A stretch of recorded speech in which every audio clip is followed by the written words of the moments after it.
গতকাল চলে গেছিলাম আমাদের দুজনের পছন্দের একটা জায়গা, চায়না টাউনের গোল্ডেন জয় রেস্টুরেন্টে। বিয়ের আগে তো কয়েকবার এসেছিলাম, কিন্তু বিয়ের পর এই প্রথমবার আসার সুযোগ হলো। বাইরে প্রচণ্ড বৃষ্টিকে উপেক্ষা করে ঢুকে পড়লাম রেস্টুরেন্টের মধ্যে। গিয়েই প্রথমে আমাদের পছন্দের সেটটাতে বসে পড়লাম। অর্ডার দেওয়া হয়ে গেছে, ওয়েট করছি আমাদের খাবার আসার জন্য। ড্রিঙ্কসগুলো চলে এসছে।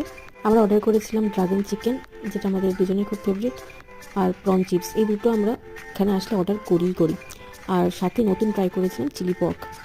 আমার হাজব্যান্ডের তো এই জায়গাটা খুবই পছন্দের, কিন্তু আমার কাছে এই জায়গাটা আরও স্পেশাল এই কারণেই, কারণ এখানে এসেই আমরা প্রথম আমাদের মনের কথা একে অপরকে জানিয়েছিলাম। তো সেই জন্য এটা আমার কাছে খুব স্পেশাল জায়গা।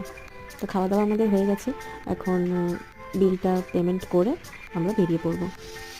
এখনও বাইরে বৃষ্টি হচ্ছে, কিন্তু বাড়ি ফিরতে হবে, অনেকটা রাত হয়ে যাবে নাহলে। তাহলে পরে আবার দেখা হবে, এখন আসি, বাই।